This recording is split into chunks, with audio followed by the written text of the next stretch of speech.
Gimana Mas Haris?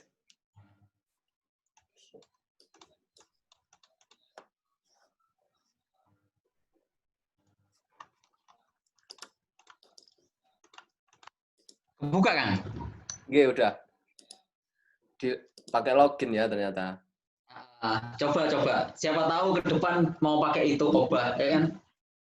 Oba, siap. Mau inventaris saya pakai Ikio Pro, apa ya? Apple Pro. Ngeri pokoknya brandingnya tapi isinya gak ero.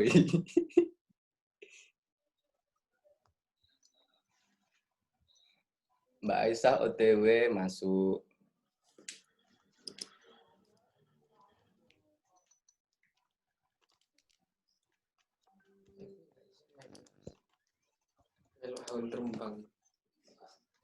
Letih ya.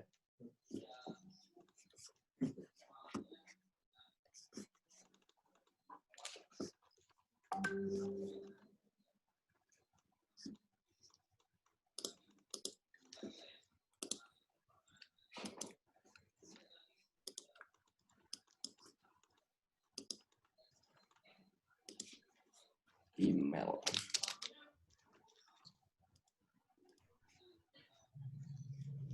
Baik Mas Haris, Mbak Aisyahnya udah bergabung lagi. Lanjut. Tes.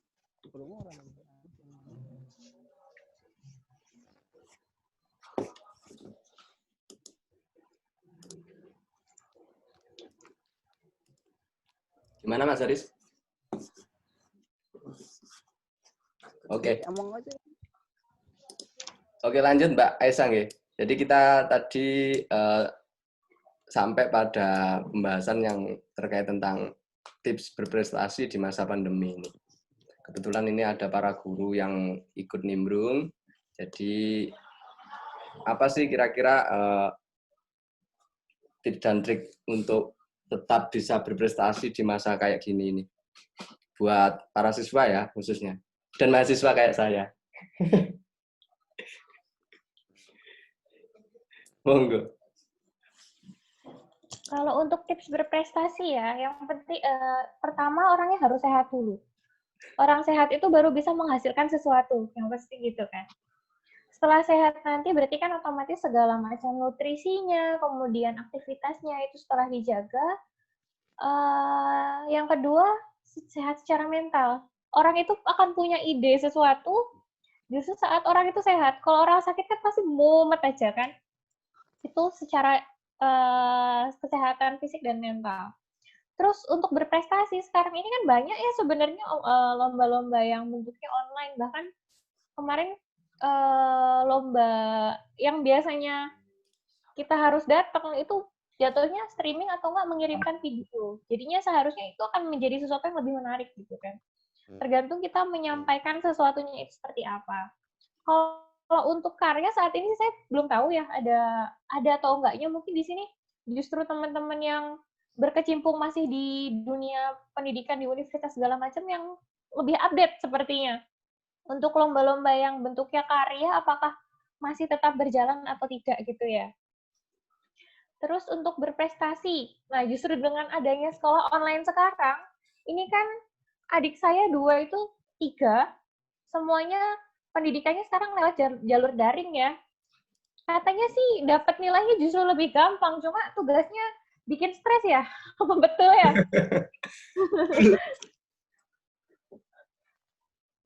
Dapat nilainya biasanya katanya justru lebih gampang. Benar sekali.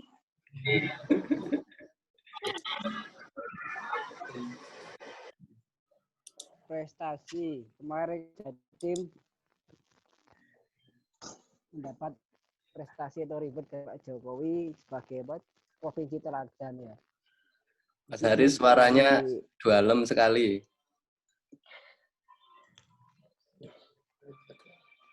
Halo, tes. Siap.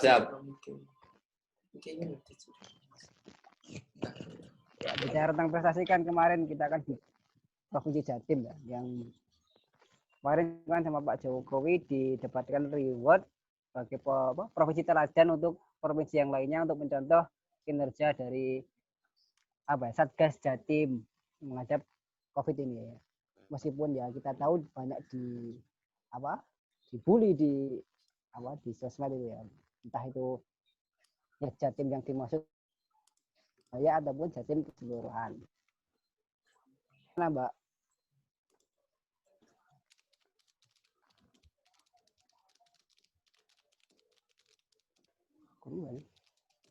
Ini sepertinya agak ini ya, sinyalnya mungkin agak kurang baik. Nggak tahu di saya atau di mana. Ini yang ditanyakan gimana ya triknya apa di Jawa Timur sendiri seperti apa gitu ya kenyataannya. Kalau untuk Satgas, mungkin timnya memang antara dua sih, Mas.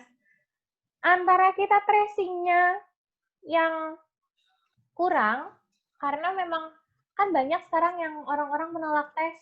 Jadi mungkin seolah-olah terlihat kasusnya turun, padahal sebenarnya di lapangan itu banyak. Cuma memang suspek-suspek itu sangat banyak. Cuma memang orang-orangnya nggak mau dites. Gimana-gimana setiap individu itu memang punya hak untuk menolak mau dites atau enggak. Jadi mungkin seolah-olah kelihatannya turun drastis, mungkin memang turun, tapi turunnya nggak sedrastis itu sih, Mas. Yang dari kita peringkat 3, sekarang kita turun, kan?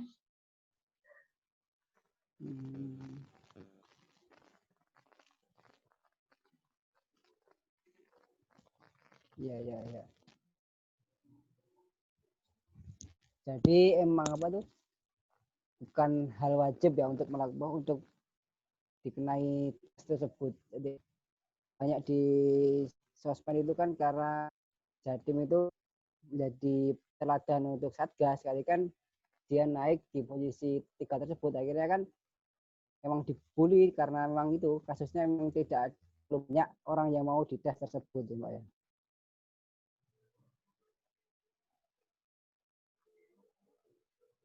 Enggak suara gue.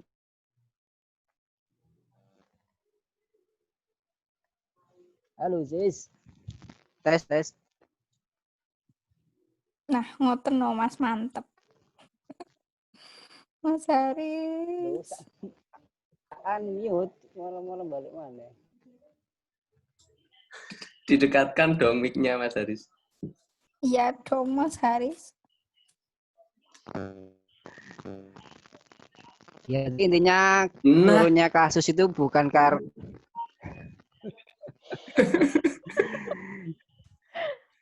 makan wis iso, Jis. Oh iya.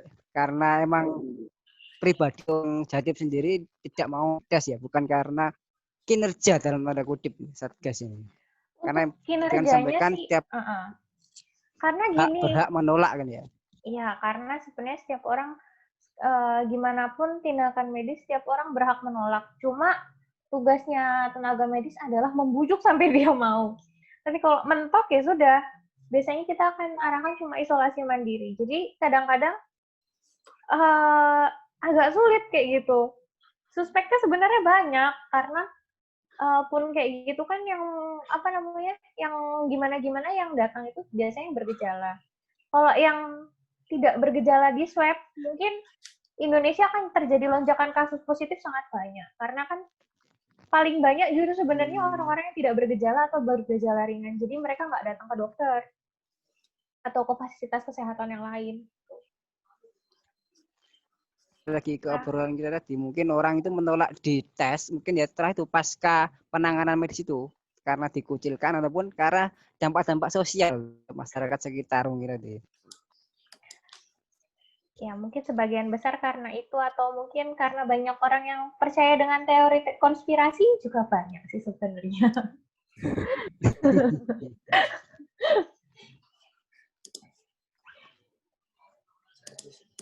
Ini yang baru gabung. Oke, kita sapa yang baru bergabung. Ini ada dari Rekan Sehu. Rekan Sehu bergabung dari mana itu? Unmute dong. Ribbon. Bergabung dari mana ini, Rekan? Bergabung dari Demisioner, Mas. Ini ketua demisioner Mbak Aisyah yang baru kemarin demisioner kan. Halo, salam kenal. Salam kenal Mbak Aisyah. Ketua demisioner. Wajahnya tambah cerah ya pasca demisioner. Oke, ada lagi yang baru bergabung ini. Mas Budi. Oh, sejak tadi ya Mas Budi. Mas Budi, suaranya Mas Bud. Halo. Bergabung dari mana Mas Budi? Assalamualaikum warahmatullahi wabarakatuh. Waalaikumsalam warahmatullahi wabarakatuh. Dari Jakarta, Tangerang Selatan. Tepatnya di mana, Mas Bud? Bintaro. Oh, di Mantap Bintaro. jiwa. Belakang stand. BTS. Oh, belakang stan. Oh, situ. Siap. Lagi ke Dokter Aisyah. Gimana Mas Haris? Kembali lagi ke Dokter Aisyah. Nggih, monggo. Mbak, mungkin proyek pribadi ataupun proyek dari tenaga medis untuk ke depan ini, mungkin sampai akhir tahun lah apa ya kira-kira ini? Mungkin proyek sampai pribadi atau proyek dari Satgas ataupun tenaga medis. Project apa ya? Kayaknya kalau misalnya untuk yang sekarang ini kita berpakunya mungkin masih sama. Projectnya nggak ada tambahan. Justru kita projectnya malah banyak berkurang. Biasanya banyak fokus-fokus lain yang kita bisa tangani. Misalnya kalau di mana di puskesmas kita kan ada TBC atau kunjungan ke rumah untuk kunjungan rumah sehat dan lain sebagainya. Itu justru kita proyeknya malah terganggu sih karena adanya corona kan mengurangi kita boleh untuk berkumpul dan lain-lain sebagainya. Mungkin kedepannya ya masih sama penanganan COVID dan seterusnya sampai ada solusi besar yang ditemukan sama peneliti-peneliti gitu sih. Ngomong-ngomong penemuan besar ini ya masih masih dalam kutip wacana terkait vaksin ya kan Mbak? Ya, untuk vaksin ya Mas ya. Vaksin sih sampai saat ini masih sebagian besar masih dalam tahap 3. Yang digembar-gemborkan di pemerintah kemarin juga kan dibilangnya mau impor vaksin dari Cina dan dari Inggris ya kalau nggak salah ya. Ya, dari Sinovac. Ya, Sinovac.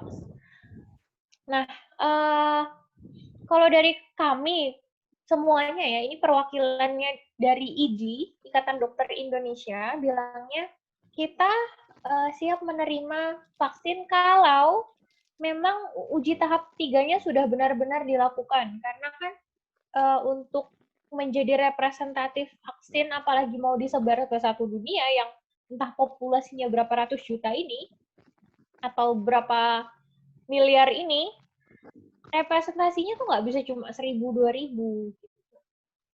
Yang terakhir kemarin kan sekitar 4.000-an ya.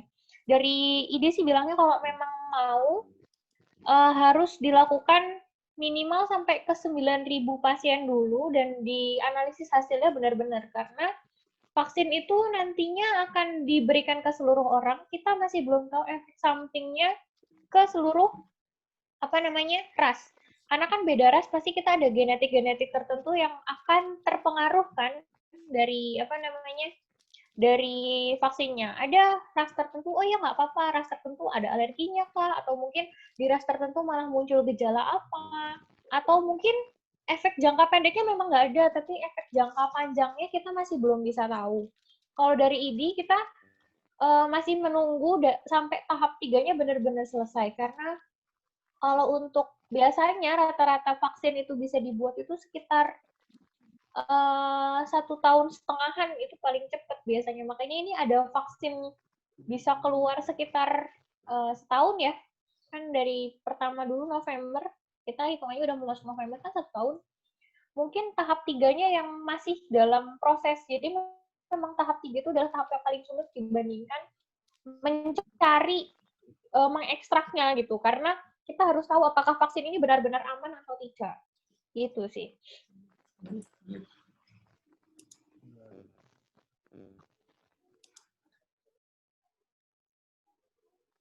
Jadi, Mungkin kalau dari rekan-rekan lain gimana tanggapannya adanya vaksin ini? Apakah menjadi titik terang supaya bisa beraktivitas atau gimana?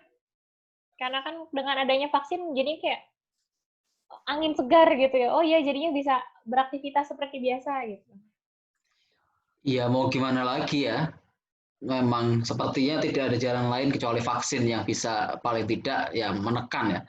Kalau kita kayak gini terus ya pasti ada second wave, third wave, fourth wave yang begitu-begitu tidak akan selesai. Karena namanya virus ini selama ada inangnya akan terus berkembang begitu Bu Dokter ya. Iya, betul. Cuman saya yang agak ini tuh apa ya? Menurut saya loh ya, boleh dikritik, boleh tidak sependapat juga sih teman-teman rekan-rekan kita semua. Bahkan seluruh pemirsa di sana nanti akan melihat ini. Menurut saya tidak terlalu alay juga sih terhadap virus corona. Dalam tanda kutip alay itu maksudnya apa? Terlalu berlebihan menanggapinya sehingga menimbulkan stres lagi kayak yang dibahas tadi. Ya menurut saya asalkan protokol dijaga ya. Kalau tidak pakai masker ya jaga jarak. Kalau terpaksa tidak bisa jaga jarak ya pakai masker yang standar. Itu pun menurut saya sudah cukup ya. Menurut saya loh ini ya. Nanti tolong dikritik. Karena sejauh ini yang saya baca dari banyak literatur memang cukup dengan masker dan jaga jarak itu protokolnya 1,5 meter itu udah cukup sih. Kalau misal nih tadi dikatakan Rekanita Riris agak sedikit mengkritik terhadap orang-orang yang suka ngumpul itu boleh, tapi selama protokolnya dijaga menurut saya nggak ada masalah sih. Bahkan tidak bisa menjamin juga kita itu yang kelihatannya sehat begini itu nggak ada virusnya. Saya dulu waktu bulan awal ya, awal-awal lockdown di sini sebulan 2 bulan itu sempat sakit juga gitu. Bahkan saya menduga, oh jangan-jangan saya waktu itu udah kena waktu itu. Cuman karena saya ini tergolong ini ya, usia yang tidak begitu rentan, jadi bisa diatasi dengan recovery sendiri. Bukan begitu? Mohon ditanggapi ya kalau saya salah gitu. Ini kan sekedar opini. Oke. Harus tentang COVID kah? Nah, ya betul sekali Mas Iqbar. Jadi karena sebenarnya virus ini kan self-limiting disease, penyakit yang bisa sembuh sendiri. Biasanya parah itu justru kalau ada sebagian besar kasus kalau ada komorbidnya seperti usia tua, kemudian penyakit-penyakit penyerta seperti diabetes, hipertensi, darah tinggi itu, kemudian penyakit-penyakit yang menurunkan imun kayak HIV misalnya atau TBC, itu bisa memang memperparah, jadinya bisa sampai yang pakai ventilator. Atau penggunaan obat-obatan tertentu dalam jangka panjang yang menurunkan imun. Nah,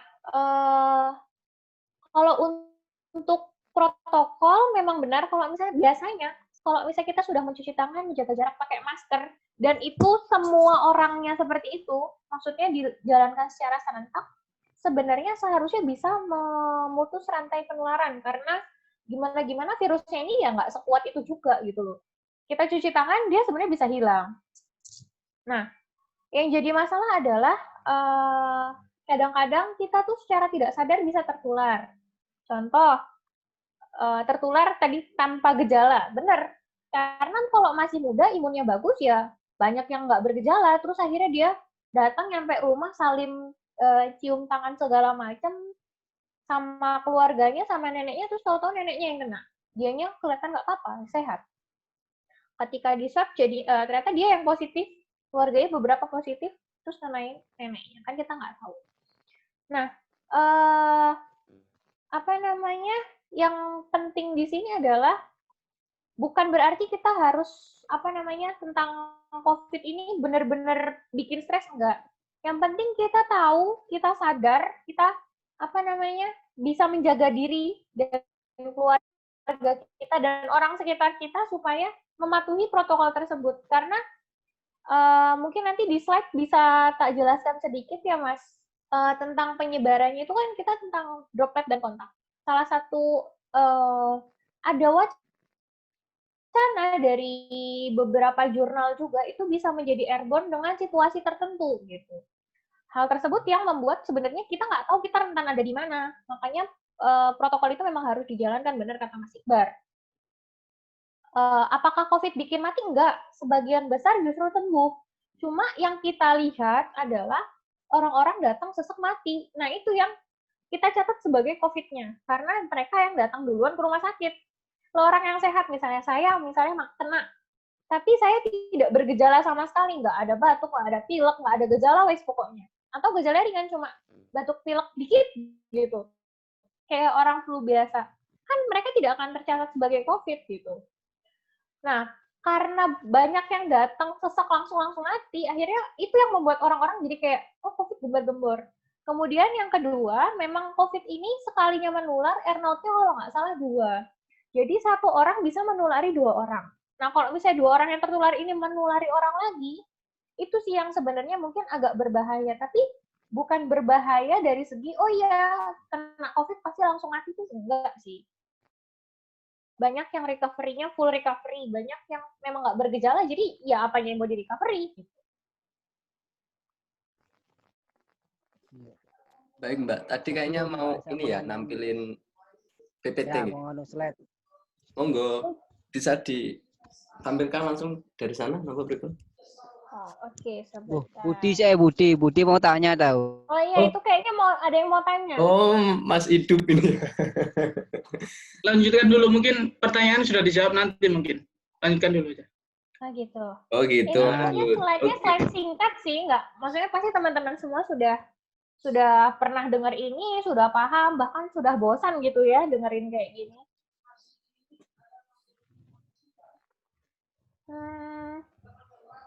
Gimana ya? Gini ya.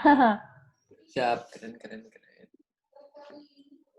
Korban deh, Mama. Kalau yang tadi memang karena kan konsepnya sehat ya untuk santri itu, jadi sehat. Nah tadi menurut WHO itu memang cakupannya sangat luas, nggak bisa cuma fisik aja, tapi juga sehat menurut mental. Dalam artian dia tidak ada stresor yang sangat tinggi sehingga mengurangi kinerja mentalnya. Kemudian sosial, dia mampu bersosialisasi dengan baik menjadi seseorang dalam organisasi minimal tingkat keluarga, jadi fungsi sosialnya tidak terbatas. Nah, kemudian ini yang sebelum kemarin COVID, sehat zaman now tuh ya gini aja, gampang. Satu, aktivitas fisik itu minimal dalam 1 hari, menurut rekomendasi AHA, American Heart Association, itu 30 menit, atau dalam 1 minggu itu sekitar 150. Jadi, kalau misalnya seminggu mungkin sekitar 5 kali aktivitas fisik ya. Kemudian makanan yang sesuai dengan tumpeng gizi seimbang. Jadi setengah piringnya adalah sayur, 1/4-nya adalah karbohidrat, makanan pokok kita, bisa nasi, mie, pohong, jagung. 1/4-nya lagi lauk pauk, bisa lauk pauk hewani ataupun nabati ya. Kemudian yang di sini cek kesehatan rutin, itu baiknya kita ada cek kesehatan rutin, baik cuma pemeriksaan fisik kayak tekanan darah, kemudian pemeriksaan fisik kecil, atau kita cek lab karena kita nggak tahu kita apakah fungsi darahnya normal. Kemudian mengelola stres, jadi kelola stresnya dengan baik. Kayak tadi kan, ya kita memang hidup nggak mungkin lepas dari stresor. Semua orang pasti pernah stres, pernah dapat masalah, jadi nggak mungkin kita nggak kita lepas. Kalau mau lepas dari stres ya mati aja gitu kan, nggak mungkin. Tapi yang penting adalah bagaimana cara kita untuk mengelola. Yang kelima adalah tidak merokok, karena dengan kita merokok ini banyak sel paru kita yang akan rusak sebenarnya. Nah, untuk yang sekarang ini mungkin karena ya terlepas dari segala macam ini, kita memang sudah tahu kan pasti ada pandemi. Nah, COVID-19 ini kan kemarin sudah tahu ini karena SARS-CoV, awalnya dari Wuhan, awalnya dikeluarkan dari kelelawar dan lain sebagainya, masuk kemudian ditransmisikannya lewat apa? Nah, ini paling utama itu merupakan lewat droplet. Droplet itu apa sih? Droplet itu adalah cairan kecil yang keluar ketika kita berbicara maupun kita cuma napas, itu pasti keluar. Nah, di sini di bawah ada 2 gambar ya. Yang pertama ini droplet biasa. Jadi kalau misalnya orang berbicara biasa, kira-kira itu memang jaraknya cuma 1 meter. Bicara biasa ya. Kalau dia berbisik, dia itu bisa akan lebih jauh. Nah, ada beberapa penelitian, tadi saya lupa saya bacanya di mana. Kalau misalnya bersin dengan tekanan tinggi, bersin atau batuk yang tekanannya sangat tinggi, itu paling jauh bisa sampai 8 meter, 5 sampai 8 meter. Makanya sebenarnya untuk menjaga jarak, misalnya tanpa masker, itu mungkin agak sulit. Kemudian yang kedua itu tadi kan saya bilang, ada wacana bisa jadi airborne. Benar, tapi airborne itu adalah jadi droplet, kita lagi ngomong, muncrat. Nah, kebetulan ventilasi di situ kurang bagus. Contoh gimana? Contohnya adalah menggunakan AC. Nah, ini adalah penularan, misalnya nih, orangnya cuma di pojok ujung, misalnya di ujung kanan. Kita di ujung kiri, kebetulan ruangan itu menggunakan AC. Nah, karena menggunakan AC otomatis ventilasinya akan buruk dan udara di situ akan diputar kan sama AC. Hal itu yang bisa menyebabkan penularan yang kita nggak tahu loh, orangnya di ujung sana kok saya bisa kena gitu kan, saya di ujung sana, jaraknya 10 meter loh katanya gitu. Tapi karena menggunakan AC, akhirnya ini si droplet ini bisa bertebaran kemana-mana karena dia nggak ada ventilasinya dan diputar sama AC. Gitu. Kemudian yang kedua adalah kontak. Kontak ini bisa kontak langsung, makanya di awal-awal kan kita salamnya orang-orang adalah bisa cuma namaste. Salam yang nggak pakai bersentuhan karena kontak langsung juga bisa. Kenapa?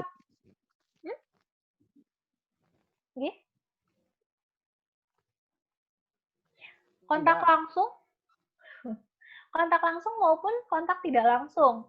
Kontak langsung kita salaman, pelukan, cium pipi kanan pipi kiri biasanya kalau misalnya ke saudara-saudara kita.